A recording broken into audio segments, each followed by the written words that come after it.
बिस्मिल्लाहिर्रहमानिर्रहीम। अस्सलाम वालेकुम ख़वातीन व हज़रात। प्रोग्राम फॉलो अप में आपको कहेंगे खुशामदीद। मैं हूं आपका मेज़बान हसन महमूद। प्रोग्राम के आगाज में सबसे पहले हम बात करेंगे मुल्क के मौशी हब कराची शहर की। बड़ा शहर, मसाइल भी बड़े, लेकिन न जाने मसाइल इतने क्यों बड़े हो गए कि उनके सामने कोई हल जो है वो होता दिखाई नहीं दे रहा। कराची की बात करें तो केडीए की बात करेंगे, कराची डेवलपमेंट अथॉरिटी की बात करें तो उसके डीजी नासिर अब्बास साहब जो हैं उन्होंने चाइना कटिंग के रिकॉर्ड्स तोड़ दिए हैं। और जब ये रिकॉर्ड्स टूट गए तो तब इंतजामिया को याद आया, तब ये बातें जो है वो मंजराम पर सामने आ रही हैं कि आखिरकार होता क्या रहा है। चाइना कटिंग के मामलात और उससे मुतालिक बहुत सारी चीजें, बहुत सारे शवाहिद जो है वो मिले हैं, लेकिन क्या तहकीकात हो पाई हैं। इदारे के अंदर रहते हुए इदारे के एक अफसर ने इतनी बड़ी अंधेर नगरी जो है वो मचा के रखी, लूटमार होती रही। आखिर क्या वजह है कि जब चीजें हो जाती हैं तब सामने आती हैं और उसके बाद भी कोई हल होता दिखाई नहीं देता। रिपोर्ट तैयार की है, सबसे पहले सिद्दीकी की रिपोर्ट देखते हैं, फिर हम इस पर मजीद बात करेंगे।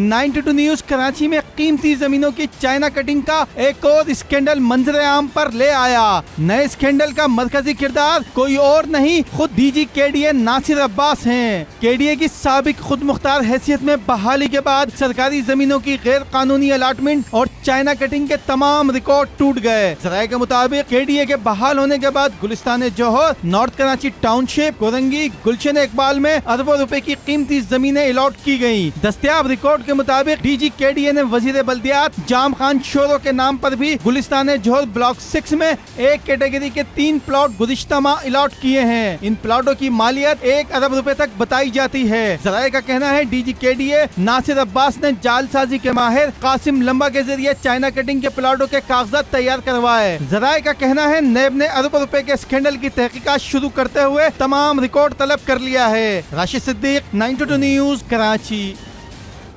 रिपोर्ट आपने देखी, राशिद सिद्दीक हमारे साथ मौजूद भी। राशिद, सारी तफसीलात हमने देखी हैं रिपोर्ट में, जो आपने कहा आप केस कवर भी कर रहे हैं, लेकिन सिर्फ एक चीज मैं पूछना चाहूंगा कि इदारों के अंदर बैठ के इदारों का एक अफसर इतना सब कुछ कर जाता है, पता किस तरह चलता है कि ये सब कुछ हो गया? क्या क्राइटेरिया है? क्या गिनीज बुक वर्ल्ड रिकॉर्ड वालों से कोई मुआहदा हुआ है? वो आके बताते हैं कि सर जी करप्शन के रिकॉर्ड टूट गए हैं, ये लें।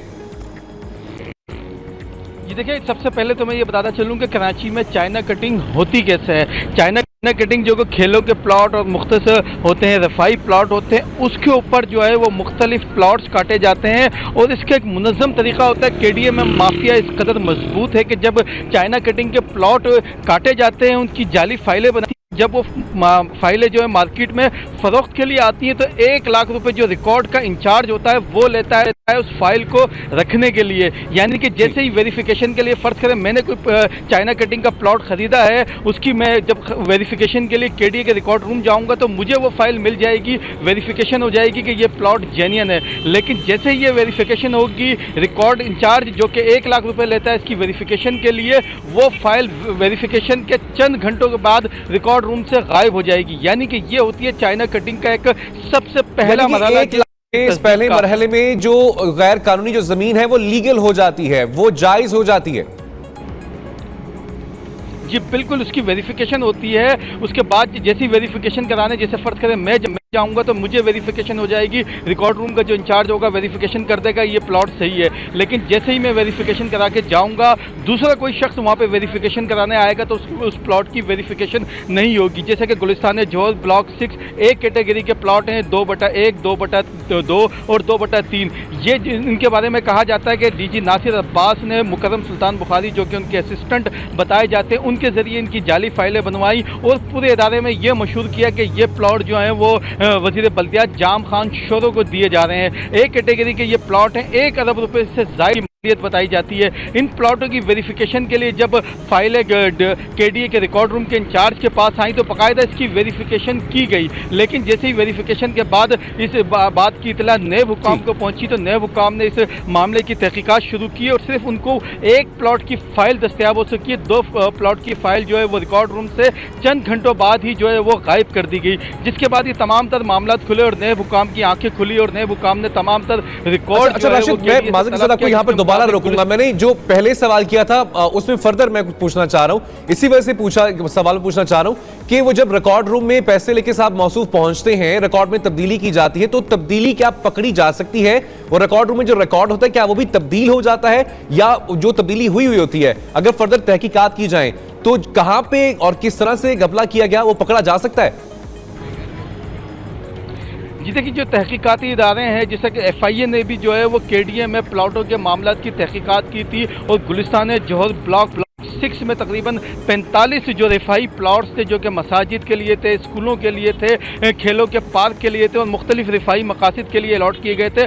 उन 45 प्लाट्स पर तकरीबन जो है 1500 प्लाट्स जो है वो काट कर फरोख्त किए गए। FIA ने भी यही तरीका किया कि जब उनसे रिकॉर्ड मांगा गया तो रिकॉर्ड में ये प्लाट जो है वो उन्हीं मकासद के लिए दर्ज थे जिन मकासद के लिए जो है वो KDA ने उनको मुख्तस किया था। तमाम जब तहकीकात की गई और जाए वक़ुओं का दौरा किया, उन प्लाटों के जो एरियाज थे उनका जब विजिट किया गया तो उन प्लाटों पर बाकायदा मकानात बने हुए थे।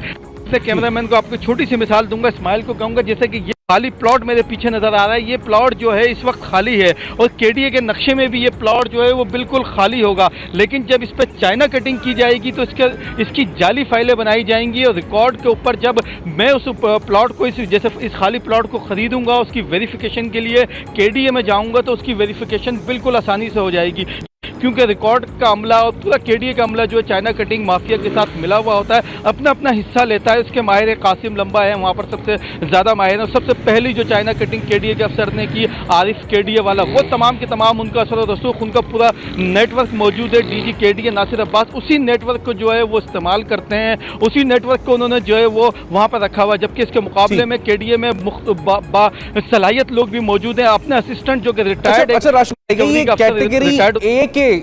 कैटेगरी के जो है प्लॉट ये क्या होते हैं, क्योंकि उसके बाद मैं आपसे ये पूछना चाहूंगा, खबर ये भी है कि DG KDA जो है उन्होंने वजीर बल्दियात जाम खान शोरो के नाम पर भी गुलिस्तान जौहर में ए कैटेगरी के जो प्लॉट हैं, तीन प्लॉट जो हैं वो गुज़िश्ता माह लॉट किए हैं। देखिए, एक कैटेगरी प्लॉट जैसे कि अभी फेडरल बोर्ड ऑफ रेवेन्यू की जानिब से प्लॉटों की कैटेगरीज कराची में की गई है, तो उसी में जो एक कैटेगरी है उसमें ये प्लॉट शामिल हैं ब्लॉक 6 के 2/1, 2/2 और 2/3। इनके बारे में पूरे KDA के किसी भी अफसर से, किसी भी एहलकार से पूछा जाएगा तो मुकर्रम सुल्तान बुखारी जो कि गुज़िश्ता कई माह कबल जो है वो KDA से रिटायर्ड हो चुके हैं, ताहम नासिर अब्बास के इंतहाई बाएतमाद साथियों में इनका शुमार होता है। इनको ना सिर्फ गैर कानूनी तौर पर सुप्रीम कोर्ट के अहकामात की धज्जियाँ उड़ाते हुए जो है वो कॉन्ट्रैक्ट पर रखा गया, बल्कि तमाम तर जो मामला हैं डीलिंग के वो इन्हीं के जरिए नासिर अब्बास साहब जो है वो तय करते हैं। जो उनका ग्राउंड फ्लोर पर सिविक सेंटर में कमरा है, उससे मुतसिल एक कमरा है, वहाँ पर बैठकर तमाम तर मामला तय किए जाते हैं। और जबकि सिविक सेंटर की इमारत जब तक KMCA के अंडर में थी तो वहाँ पर 5 बजे के बाद जो है वो किसी भी अफसर, किसी भी एहलकार के बैठने पर पाबंदी होती थी। और नासिर अब्बास जो है वो रात गए तक यहाँ पर बैठकर 5 बजे के बाद जो गैर कानूनी काम होते हैं चाइना कटिंग के, रिफाई प्लाटों के, उनके मामला तय किए जाते हैं। और 3rd फ्लोर का जो उनका रिकॉर्ड रूम है वहाँ पर जो कासिम लंबा और अच्छा राशिद, आप मेरे साथ इस वक्त इमरान इस्माइल साहब रहनुमा पाकिस्तान तहरीक इंसाफ, इनको भी शामिल गुफ्तगू करना चाहूंगा। इमरान इस्माइल साहब, कराची में क्या चल रहा है? KDA जो है वो अपना महकमा अपनी ही जमीनों पर इस तरह चाइना कटिंग कर रहा है, एक अफसर मुलव्विस है, आगे पता चलता है कि कड़ियां बड़ी दूर तक निकलती हैं, इदारा खुद ही अपने वसाइल जो है वो खा रहा है, अवाम क्या करे? फिर यहाँ पे शोर कौन मचाएगा, कौन सुनेगा? नहीं, ये तो बहुत पुराना मामला है। चाइना कटिंग का कोई नई चीज तो नहीं हो रही कराची में। और ये जो आप कह रहे हैं ना, अपना इदारा, अपना मुल्क, अपने लोग, अपना शहर, ये कुछ भी अपना नहीं है। इनका यहाँ अपना कुछ है ही नहीं। ये सारा यहाँ आते हैं, यहाँ से कराची को दूध देने वाली गाय की तरह निचोड़ते हैं और दूध की मलाई खा के और पाकिस्तान से बाहर चले जाते हैं, बस खेल खत्म। ये तो तरीकाकार इन्होंने लगाया हुआ है मुसलसल KDA में बार बार। वो इससे पहले जो KDA के ऊपर छापा डाला रेंजर्स ने, तो आपने देखा कितना वावेला हुआ। और पीपल्स पार्टी के जो सरबराह हैं उन्होंने ईंट से ईंट बजाने की बात की मंजूर काका के लिए। अब फिर उन्होंने पता लगाया, वो फिर वहां से शुरू है। अभी मिनिस्टर तक और वज़ीर आला तक सारी कहानियां जा रही हैं, कड़ियां मिल रही हैं, प्लॉट्स जो अलॉट हो रहे हैं दबा के, बेहतरीन किस्म के प्लॉट्स अलॉट हो रहे हैं, इसको वजीर साहब खुद ले रहे हैं। तो ये आप ये बात बिल्कुल ज़हन नशीन कर लें कि ये कोई इनका अपना मुल्क, अपना शहर, अपना सूबा, अपने लोग, ऐसी कोई चीज इनके जहन के आसपास से नहीं गुजरती। तो सिर्फ अपना पैसा, दूसरे का पैसा, मुल्क का पैसा, आपका पैसा, मेरा पैसा, वो अपनी जेब में डालने की ख्वाहिश है। तो इमरान साहब, अब जरा गुफ्तगू दूसरे रुख तरफ भी लेकर आते हैं। ये चाइना कटिंग से हासिल होने वाला पैसा, इस पे बहुत सारे सवालात भी उठाए गए थे, जिसके बाद इन मामलात को फिर नेशनल एक्शन प्लान के तहत देखने की भी बातचीत की गई थी। और बहुत सारी चीजें जो है आप बेहतर जानते हैं, बेहतर समझते भी हैं। तो फिर चीजें सामने आती हैं, अफसर तब्दील हो जाता है, नया अफसर आता है, कुछ अरसे बाद पता चलता है उसने तो पिछले अफसर की भी रिकॉर्ड तोड़ दी है। करप्शन तो रुकती नहीं है। मुझे एक जोक याद आ रहा है, आपके पास टाइम नहीं है, वो गोरखंड के ऊपर था कि जी पुराना गोरखंड ज्यादा बेहतर था। वही हाल हमारा है कि वो जो जाने वाला है ना उसको याद करते हैं कि यार वो इससे बेहतर था, कम से कम वो इतना तो नहीं लूटता था। तो ये मामलात इनके ना, ये कोई कमेटी बनेगी और बनेगी तो उसकी रिपोर्ट नहीं आएगी, ये इसी तरह चलता है। ये एक दूसरे को कॉम्प्रोमाइजिंग स्टेज पे ले आते हैं। ये इनके मामला, फेडरल गवर्नमेंट के मामला ये नहीं उठाएंगे, फेडरल गवर्नमेंट इनके मामला नहीं उठाएगी, वो यहाँ आंख बंद करेंगे, वो वहाँ आंख बंद करेंगे। जब तक ये कौम को एहतसाब की कटहरे, कौम इनको एहतसाब के कटहरे में नहीं लाएगी, जब तक ये अपने आप को जवाब देने समझेंगे कौम को और मुल्क को, जब तक इसी तरह लूट मार का बाजार गर्म करेंगे, जो इंतहाई शर्मनाक अमल। तो इमरान, कराची को फिर ऑन कौन कर रहा है? कराची को ऑन करने की बातें करते हैं, कराची को हम ऑन करते हैं, बड़े नारे भी लगाए जाते हैं, सड़कों पर सफाई तक नहीं हो रही। दूर दराज किसी इलाके में अरसे बाद कोई दौरा हो जाता है तो वहां पर रातों रात सड़क तामीर होती है, वरना ख्याल नहीं आता। अस्पतालों के जो इमरजेंसी वार्ड्स हैं वो अजीब सूरत हाल है, चाइना कटिंग वहीं की वहीं पे। कैसे ऑन हो रहा है फिर कराची शहर? देखिए, ये सब फेक नारे हैं कि कराची को हम ऑन करते हैं, कभी वो कहते हैं कराची को हम रूल करते हैं, वो सारी कहानियों तक ही है। कराची के जो हालात हैं मुल्क के इस वक्त, मेरा ख्याल है कि बदतरीन शहरों के हालात में से एक कराची का हाल है। कचरा उठाने वाला कोई नहीं है, नालों के गटर के ढक्कन यहाँ से गायब हैं। मैंने हम तो आगे जा रहे थे, किधर हम कराची को पेरिस बनाने जा रहे थे और हम ट्विन सिटी बॉस्टन के साथ मिला रहे थे उसको, और आज हम किधर खड़े हैं कि हमें नाइजीरिया भी हमसे आगे निकला हुआ है कराची। तो हमारे हालात तो अबतर हैं। कराची का तो वली वारिस है, न कोई कराची का बनना चाहता है। सिर्फ मैंने आपसे जो पहले अर्ज किया ना कि दूध देने वाली गाय समझा हुआ कराची को, बस वो है। सही। इस्माइल साहब, एक सवाल करना चाहूंगा कि केडीए हुआ और एसबीसी हुआ, इनको आज भी वही लोग, पुराने लोग कंट्रोल कर रहे हैं, चाहे वो दुबई में बैठे हों, चाहे वो कराची में बैठे हों। चाइना कटिंग की वो माफिया जिनके बड़े बड़े नाम बड़ी बड़ी जीआईटीज में आए, महनाज काजी की जीआईटी हो, सईद बनम की जीआईटी हो, वो तमाम के तमाम खुलेआम आज़ाद फिर रहे हैं। और मजीद जो गुलिस्तान जौहर हो या सरजानी हो, वहाँ पर चाइना कटिंग में मसरूफ़ हैं। तो क्या कानून सोया हुआ है? आपने वैसे काफ़ी आवाज़ें उठाई और एकदम खामोशी इख्तियार कर ली।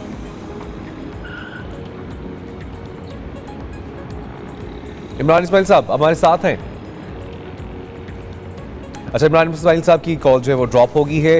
राशिद, सवाल आपने बड़ा ज़बरदस्त पूछा, लेकिन अब इमरान इस्माइल साहब तो खैर मौजूद नहीं है, वो बता गए कि ये सब कुछ वही बंदर बांटी हो रही है। अच्छा, अब आपकी जानिब आना चाहूँगा, पहले जो करप्शन के केसेस सामने आए थे, इसके बाद कुछ तब्दीलियाँ की गई थी, वो तहकीकात कहाँ तक पहुँची हैं? क्योंकि अभी तक तो बात वही है कि उन फाइलों पर अभी गर्द नहीं पड़ी, नई फाइलें तैयार हो गई हैं। इन पे फिर क्या आप कह रहे हैं, तहकीकाती इदारे क्या कह रहे हैं?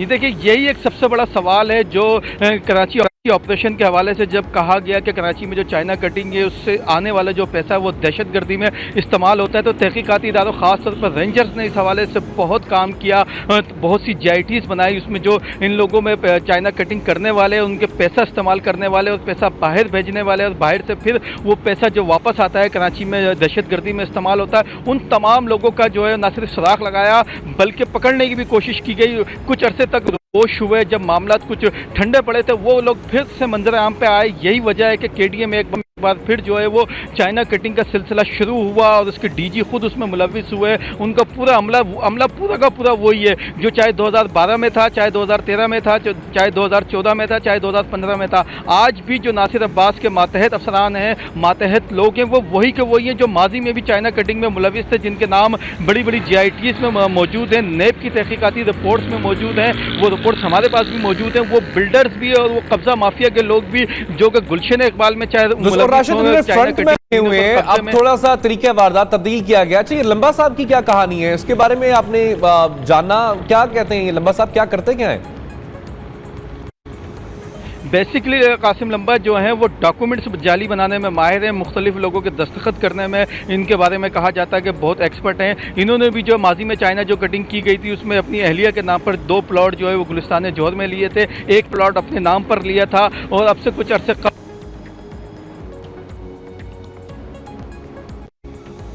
सही, ठीक है। राशिद आप हमारे साथ रहेगा। तो ये तमाम तर कहानी जो है 92 न्यूज़ अपने नाज़रीन तक पहुंचा रहे कि किस तरीके से एक इदारा जो है वो पहले चाइना कटिंग में मामला जो है उसके हवाले से काफ़ी इंकशाफात होते हैं, तहकीकाती इदारों की जानिब से रिकॉर्ड कब्जे में लिया जाता है, सियासी सूरत हाल अगर देखी जाए उसके बाद काफ़ी शोर भी मचाया जाता है, उसके बाद अफसरान जो है वो तो तब्दील हो जाते हैं, लेकिन लगता यह है कि शायद चेहरे तब्दील हुए हैं लेकिन काम उससे भी ज्यादा स्पीड से जारी है। जो स्कैंडल्स पहले सामने आए थे अभी उनका सलूशन नहीं निकला, उनके अभी तक कोई हल नहीं निकला, लेकिन ये तमाम सूरत हाल जो है उसके बाद एक और जो स्कैंडल जो सामने आ चुके हैं। राशिद हमारे मौजूद है। राशिद, आपकी आवाज जो है मेरे ख्याल से वो कट गई थी, बीच में बताएगा। ये कासिम लंबा साहब की कहानियां बता रहे थे, ये जाली दस्तावेज बनाने में माहिर है।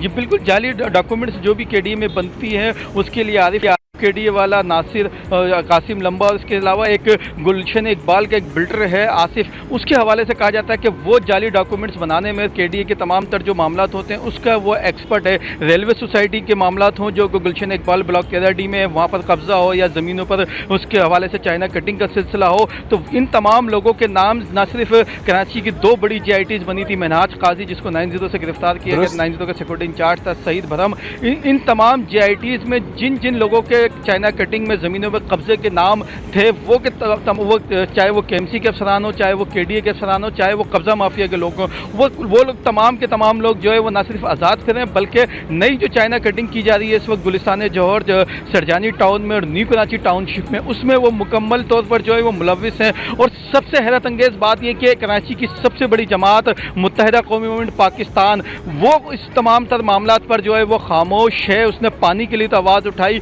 उसने दीगर मसाइल कचरे के लिए तो आवाज़ उठाई, लेकिन कराची की जो चाइना कटिंग है उसके लिए उसके ना किसी MP ने ना उसके नैब क्या कर रही है, नैब के पास क्या सबूत आए हैं अभी तक? क्योंकि फिर वही बात है, सवाल करेंगे तो सवाल बहुत सारे होंगे। पहले भी बहुत सारे सबूत आए थे, उन पे क्या अमल दरामद हुआ? अब नैब ने क्या कर लिया है? अब कौन से सबूत हैं उनके पास?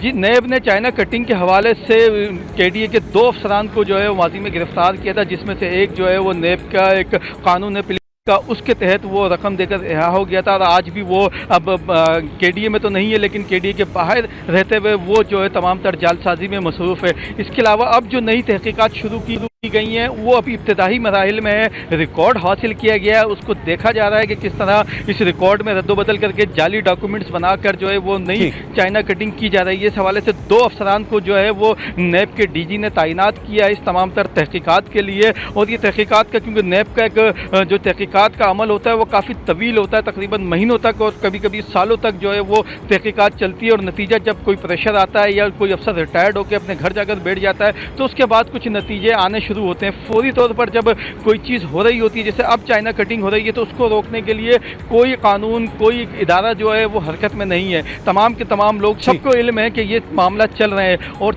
किस तरह चल रहे हैं ये भी सबको इल्म है, लेकिन सबके सब खामोश हैं। ये एक सबसे बड़ा सवालिया निशान है। नैब हरकत में तो आया है लेकिन सिर्फ और सिर्फ रिकॉर्ड हासिल करने की हद तक। राशिद, नैब बेचारी के प्ली बार्गेन से पैसे ले लेती है, अदालत फिर आगे से जवाब देती है कि सवाल उठाया जाता है कि प्ली बार्गेनिंग के जरिए आप मुलजिमों को रिहा भी कर देते हैं, उनसे पैसे ले लेते हैं, और लफ्ज इस्तेमाल किया गया कि क्या नैब को शर्म नहीं आई कि जो लूटा हुआ माल है वो प्ली बार्गेन के जरिए, इस कानून के जरिए वापस ले लिया जाता है? तो शायद अब नैब कोई नया तरीका ढूंढ रही हो, इस वजह से वक्त भी ले रही है और खामोश भी है। राशिद, आप हमारे साथ मौजूद थे, बहुत प्रोग्राम में वक्त हुआ एक ब्रेक का, हमारे साथ रहेगा।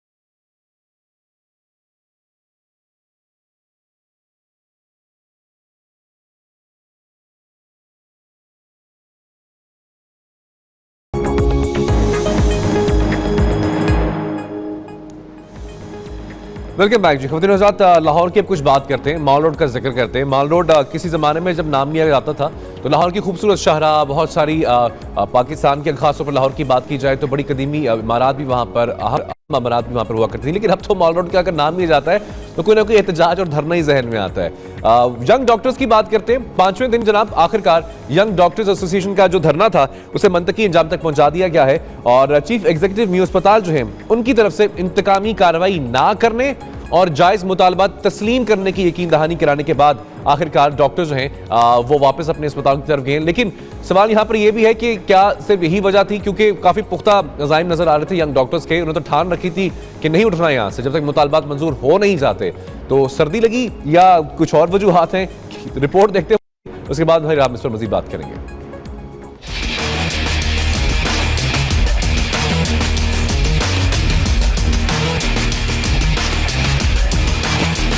नौजवान इंसानी मसीहाओं ने अपने मुतालबात को तस्लीम करवाने की खातिर इंसानी खिदमत के पेशे के आदाब को ही पशे पुश्त डाल दिया। डॉक्टरों के एहतजाज की वजह से जहां सड़कों पर आवाम परेशान रहे, वहीं अस्पतालों में मरीज भी दुखों से कराते रहे। 1.5 साला नन्ही मुनी सना सिसकते और बिलकते हुए दम तोड़ गई, लेकिन यंग डॉक्टर्स के दिल फिर भी मोम ना हो सके। पुलिस को भी बिल आखिर ख्याल आया और 5 रोज तक माल रोड को एहतजाज रोड बनाने वाले नौजवान डॉक्टरों के खिलाफ ऑपरेशन का फैसला कर लिया गया। पुलिस ने डॉक्टरों का कैंप उखाड़ते हुए उन्हें अल्टीमेटम दिया कि अगर उन्होंने धरना खत्म ना किया तो उन्हें गिरफ्तार कर लिया जाएगा। मौसम की बढ़ती शिद्दत और हालात को भांपते हुए डॉक्टरों ने फौरी मुज़ाकरात पर आमादगी जाहिर कर दी। मेयो अस्पताल के chief executive doctor Asad Aslam मुज़ाकरात के लिए यंग डॉक्टर्स के पास पहुंचे और उन्हें इंतकामी कार्रवाई न करने के साथ साथ सिक्योरिटी फराहम करने की यकीन दहानी कराई, जिस पर उन्होंने एहतजाज खत्म करने का ऐलान कर दिया। इन अशोर्टीज के ऊपर, सर के आने के ऊपर, बेसिकली सर के मुंह के ऊपर हम लोग धरना उठा रहे हैं। वाईडी पंजाब हमारे साथ है, कोई ये ना समझे कि वाईडी पंजाब इसमें इन्वॉल्व नहीं। एहतजाज खत्म होने से पहले ही पुलिस ने माल रोड को ट्रैफिक के लिए खोल दिया था, जिसके बाद शहरियों ने भी सुख का सांस लिया। कैमरामैन अहमद रजा इमरान अली के साथ मुजाहिद शेख, 92 न्यूज, लाहौर। नुमाइंदा 92 न्यूज़ एजाज मिर्जा हमारे साथ मौजूद है। एजाज, बताइएगा आखिरकार यंग डॉक्टर्स एसोसिएशन मुतालबात उनके मंजूर जो हैं अब देखना है कि होते हैं कि नहीं होते, लेकिन बताइएगा इनके मुतालबात थे क्यों, ये तनाज़ा शुरू क्यों हुआ था? ये तनाज़ा हुआ था 16 अक्टूबर को। एक मेडिको लीगल रिपोर्ट एक बंदा लेके जाना चाह रहा था, जिसका कहना था कि वो वज़ीर आला पंजाब का दस्ते रास्त है। उसको रोका गया तो उसने बदतमीज़ी शुरू कर दी, उसको पुलिस के हवाले किया गया, जिस पर प्रोफेसर की मुदाखलत और MS की मुदाखलत के बाद उसको बिलाखिर रिहाई मिल गई। उस वाक़े के 10 दिन बाद इतवार के रोज़ एक जो सेक्रेटरी हेल्थ है, इन्होंने 2 मेडिकल ऑफिसर्स और एक DMS को बर्खास्त कर दिया, एक नर्स को तब्दील कर दिया, जिसके बाद हड़ताल का सिलसिला शुरू हो गया। जब हड़ताल से बात ना बनी तो 8 नवंबर को इन्होंने क्लब चौक में धरना दे दिया, जिसका आज 5वां रोज़ था और आज ये धरना अपने इख्तिताम को पहुंच गया। जब कहा यह जा रहा है कि उनके मुतालबात तस्लीम कर लिए गए हैं, लेकिन पुलिस का ये कहना है कि उनके खिलाफ एक और मुकदमा हमने दर्ज कर लिया है। और अच्छा, मुकदमा क्या है उस पर तो हम वापस आएंगे। इजाज़त, लेकिन नहीं बताएगा मुतालबात क्या मंजूर हुए, इंक्वायरी होगी अब किसके कहने पर ये जो डॉक्टर्स थे या जो अफराद जो को मुअत्तल किया गया था, क्यों किया, किसकी मुदाखलत थी, क्या ये मुतालबात थे इंक्वायरी होना? मुतालबात ये थे कि जिन जिन को बरतरफ किया है उनकी बरतरफी वापस ली जाए, जिनको ट्रांसफ़र किया है उनको उनकी जो तब्दीली है उसका हुक्मनामा भी नल एंड वाइड करार दिया जाए, और उसके बाद जिन नर्सों की ट्रांसफ़र की गई उनके अहकामात भी वापस लिए जाएं, और मुकदमा जो 20 डॉक्टर्स के ख़िलाफ़ दर्ज किया गया उसको भी खारिज किया जाए। ये उनके मुतालबात थे। उनको यकीन दहानी तो करा दी गई है, लेकिन अभी तक उस पर कोई पेशरफ्त नहीं हुई। लेकिन उनके खिलाफ एक और मुकदमा बन गया है जो रोड ब्लॉक करने का मुकदमा है, और उनके जो टेंट थे, जितनी यहाँ पे उनकी चीज़ें थी, वो भी सिविल लाइन पुलिस ने अपने कब्जा में ले ली हैं। जी अच्छा जाज, ये बताएगा इस तमाम सूरत हाल में वो बेचारा सिक्योरिटी गार्ड जिसको डंडों से तशद्दुद का निशाना बनाया गया यंग डॉक्टर्स की जानिब से, वो बच्ची जिसको इलाज नहीं मिल सका, उसका बाप, उसके घर वाले बच्ची को उठाकर अपने हाथों में अस्पताल के चक्कर काटते रहे, उसकी जान चली गई। वो जख्मी बच्चा, छोटा सा नन्हा सा, जिसके बाप ने अपने हाथों में उसको उठाया हुआ था, उसका इलाज नहीं हो सका, तो इनका मुकदमा किस पे होगा? इनका मुकदमा कौन लड़ेगा?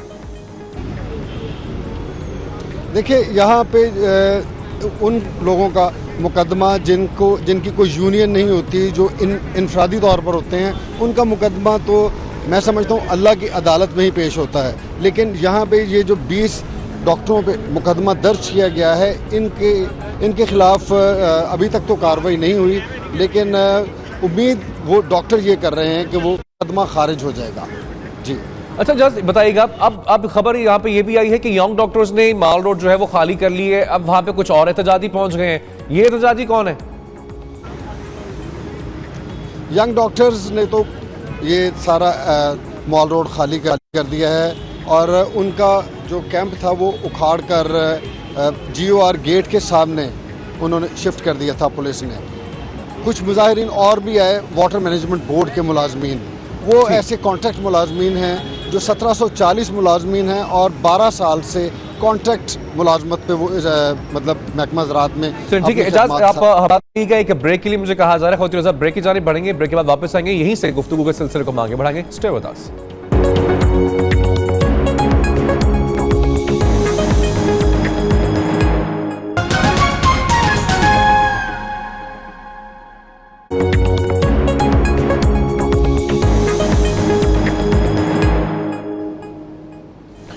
वेलकम बैक जी। ब्रेक के बाद बार फिर से गुफ्तगू के सिलसिले को आगे बढ़ाएंगे, यंग डॉक्टर्स के हवाले से ही बात करेंगे। एजाज मिर्जा हमारे साथ मौजूद है। अच्छा एजाज, ब्रेक पे जाने से पहले गुफ्तगू हो रही थी, अब मॉल रोड पे जो है वो नए मेहमान पहुंच चुके हैं एहतजाज करने के लिए। अच्छा, दोबारा से यंग डॉक्टर्स वाले मामले की जानिब भी आना चाहूंगा। बताइएगा, म्यू अस्पताल के chief executive doctor Asad Aslam साहब पहुंचे वहां पे मुज़ाकरात के लिए, तो यंग डॉक्टर्स जो कि पहले तो बरमला कह रहे थे कोई मुज़ाकरात नहीं होंगे, ये हो जाएगा वो हो जाएगा, लेकिन अब मुज़ाकरात के लिए वो पहुंचे, अभी तक उनके जो मुतालबात थे वो मंजूर भी नहीं हुए, तो अब फौरन से वो दोबारा वापस चले गए। कुछ डॉक्टर्स मुअत्तल भी हुए थे जैसे ही ऑर्डर्स आए थे। तो अब वैसे अंदर की कहानी क्या, इत्तला क्या है कि किस चीज ने मजबूर किया उनको कि मॉल रोड को अब खाली करना है, वापस अस्पताल तक जाना है? हसन, 5 दिन से शहर अमली तौर पर ना बिल्कुल मुअत्तल हो चुका था, 2 हिस्सों में बढ़ चुका था। शहर की हर ट्रैफिक, हर रोड पर ट्रैफिक इतनी जैम रहने लगी थी कि मतलब बिल्कुल शहर बाकायदा तौर पर स्ट्रक हो गया था और सारा मीडिया इस हड़ताल के खिलाफ बातें करने लगा था। लोग यंग डॉक्टर्स को मसीहा के बजाय कुछ और समझने लगे थे। तो इस सारी सूरत हाल में मेरा ख्याल है उन्होंने यही फैसला किया कि चाहे कोई भी बंदा आ जाए, कुछ भी कहे बात के नाम पर, वो बेशक हमें वैसे ही उठा के ले जाए, तो हम ये सारा सिलसिला बिल्कुल ख़त्म कर दें ताकि यंग डॉक्टर्स की बदनामी ना हो। और आज वही हुआ कि उन्होंने एक लॉलीपॉप दिया, कोई इतना उनसे ना कोई वादा किया, तो बस वो चले गए। अच्छा जज, सवाल मेरे दिमाग में बार बार ही सवाल उभर रहा है कि जिस मामले को लेकर डॉक्टर्स सड़क पर आए थे, बजाय इसके कि उसकी इंक्वायरी होती, ये सवाल उठाए जाते कि आखिर क्यों आउट ऑफ द वे जाके मुदाखलत इख्तियार की गई, ये क्या वजह थी? उसके अलावा दूसरे जो मुतालबात हैं जो वो मना दे, मतलब ये तो मामला वही है कि खाया पिया कुछ नहीं, गिलास थोड़ा भरा नहीं। मजीद से बात भी करेंगे। एजाज चौधरी साहब हमारे साथ मौजूद हैं, मैं उनको इस वक्त शामिल गुफ्तगू करने जाऊंगा। एजाज चौधरी साहब बहुत शुक्रिया, आपने अपना कीमती वक्त दिया। सर क्या कहेंगे, यंग डॉक्टर्स एसोसिएशन, इनके तमाम तर मामला आखिरकार फाइनली मॉल रोड से उन्होंने अपना एहतजाज जो है वो खत्म कर दिया है, अब अस्पताल तो चले गए, लेकिन सवाल यहाँ पर ही है कि वो लोग जो इन तमाम तर दिनों में मुतासिर होते रहे, वो बच्ची जिसको इलाज नहीं मिल सका और वो अपनी जान गंवा बैठी, वो बच्चा जो कि जख्मी था उसका बाप उसको उठाए बिलखता रहा, फिरता रहा, दुहाइयां देता रहा, इनका केस कौन लड़ेगा? देखिए, मैं आपसे अर्ज करता हूँ कि ये जो डॉक्टर्स का इशू है ना, बहुत ही हसास मामला है, और जब ये इमरजेंसी या ऑपरेशन थिएटर बंद कर देते हैं तो ये तो बिल्कुल ये कतई तौर पे गैर इंसानी काम है। इसके कभी भी हम YDA किस हवाले से कभी भी हमायत न पहले किया न आइंदा करेंगे। लेकिन आप उनका केस ये है पर्टिकुलरली इस मरतबा, और वो सारी YDA का केस नहीं है, वो एक इशू है जो लाहौर और म्यो हॉस्पिटल से मुतल्लिक है। उनका कहना यह है कि यहाँ पर सिक्योरिटी का बहुत इशू है, लोग आते हैं और हमें मारते हैं और नर्सों को भी मारते हैं। मैं समझता हूँ कि कई साल से हुकूमत इसको निगलेक्ट कर रही है, जो भी उनका सिक्योरिटी है, और सड़कों पे आके फिर उसको हल करने की कोशिश की जाती है, फिर नेगोशिएशन होती हैं, बातचीत होती है, तो किसी नतीजे पे पहुंचाते हैं। इस मरतबा भी बहुत सारे डॉक्टर्स को उन्होंने यानी सस्पेंड कर दिया है और कुछ शायद टर्मिनेट कर दिए हैं। तो मैं समझता हूँ ये टर्मिनेशन और सस्पेंशन हल नहीं है। आप अगर मसले को हल कर दें तो उनको पाबंद किया जा सकता है कि वो अपनी ड्यूटी ठीक तरह सर अंजाम दें, ताकि मासूम लोग, बेचारे मरीज जो हैं, ये बड़ा जुल्म है कि मैं तो समझता हूँ ग्रीवेंसेस भी हो तो मरीज का इलाज हर सूरत में किया जाना चाहिए, चाहे आप किस तरह की भी, उसके अलावा आप कोई स्ट्राइक का रास्ता इख्तियार करें, आप इमरजेंसी से और आप ऑपरेशन थिएटर से कभी एब्सेंट ना हो, ना उससे बात। ये हमारा साहब आपने बिल्कुल हकीकतन आपने दुरुस्त फरमाया कि ये YDA का जो मसला है ये बड़ा नाजुक है, लेकिन क्या समझ रहे हैं कि अभी तक ये YDA का जो मसला है जितना ही नाजुक है उसको उतने ही अच्छे अंदाज में, उसको उतनी हसासियत से क्या डील किया गया है? बहैसियत अपोजिशन क्या कहेंगे, क्या इकदाम उठाए जाने चाहिए? 4-5 रोज जो चीज चलती रहे तो इसका मतलब ये हुआ कि उनके आधा घंटा उनकी बात सुनने के लिए किसी के पास नहीं था। एक टॉक शो के अंदर मैं और गवर्नमेंट को रिप्रेजेंट कर रहे थे सलमान, जो सूबाई मशीर हैं या वजीर हैं, तो मैंने तो कहा एक मुलाकात इन लोगों से करें और आप इस मसले को हल कर दें। और जाहिर उन्होंने मेरे सामने टीवी के ऊपर यही कहा कि जी हम इन्हें मिलकर इस मसले को हल करते हैं, लेकिन मेरा ख्याल है आज चौथा रोज हो गया था, वो भी सड़कों पे पड़े हुए थे, रास्ते बंद थे, लोगों के लिए मसला था। तो मैं समझता हूँ कि गवर्नमेंट को फौरी तौर पे रिएक्ट करना चाहिए, बिलखुसूस ऐसे जो एसेंशियल सर्विसेज होती हैं जिसका नतीजा सिर्फ उन्हीं को तकलीफ नहीं पहुंचती बल्कि मरीजों को पहुंचती है। यानी जो मरीज है वो तो एक स्पेशल फर्द है, उसका जरा ज्यादा हमें वाज़े तौर पे ख्याल रखना है। अच्छा जैसे सब अब महकमे आबपाशी वाले रोड पर पहुंच गए, अब उनको भी बहुत सारे मुतालबात हैं, बहुत सारे उनके भी गिले शिकवे हैं, दो अपने गिले शिकवे सुनाने के लिए वहां पर पहुंच चुके हैं। मेरा ख्याल है कि मैं तो उनका कायम, यहाँ पर आपकी बिल्कुल मुख्तलिफ वो है सारे 1 से लेके 11 ग्रेड के मुलाजिम, 12 साल हो गए उन्हें कॉन्ट्रैक्ट। यानी क्या ये ठेकेदाराना निजाम हुकूमतें चलाएंगी? क्या लोगों का कोई मुस्तकबिल नहीं होगा? जरा आप तसव्वुर करें ना, किसी नौकरी के ऊपर अगर आप हर 3 महीने बाद या 6 महीने बाद या साल बाद आपको एक्सटेंशन दी जाती है और आपको कोई सर्विस प्रोटेक्शन नहीं है, कोई आपके सर्विस यानी वो लॉज नहीं है, किसी कानून के तहत आपके साथ कोई ज्यादती हो, आप किसी से बात नहीं कर सकते, तो उनका केस बहुत ही मुख्तलिफ है। वो 1840 घरानों का मसला है जो 1 से 11 तक ग्रेड के अंदर मुलाजमत कर रहे हैं पंजाब गवर्नमेंट। आप अरबों खरबों रुपया और चीजों के ऊपर तो लगाते हैं, अगर या तो कहें जी हम उनकी सर्विसेज हमें नो मोर रिक्वायर्ड, लेकिन जब आप 12 साल से उन्हें काम दिए हुए हैं तो फिर आप उन्हें मुस्तकिल करने में क्या तकलीफ है? मैं बिल्कुल जासब क्या आप पार्टिसिपेट करने जा रहे हैं इस केस में? किस तरह से मदद करेंगे इनकी?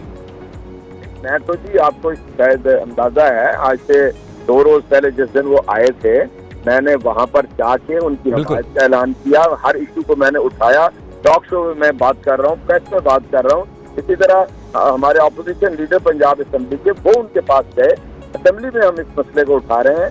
तो यानी एक अपोजिशन के तौर पे तो बात करना, मसला उठाना, असेंबली तक ले जाना, ये काम हम कर रहे हैं।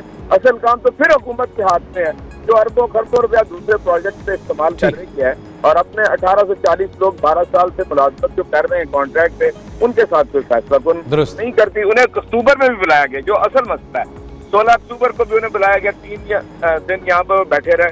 सेक्रेटरी एग्रीकल्चर ने कहा कि भी हम आपका मसला हल कर देंगे, वापस चले जाए, और वो ना मसला हल हुआ, फिर दोबारा आ गया। इसलिए उनका मसला बिल्कुल जेन्युइन है।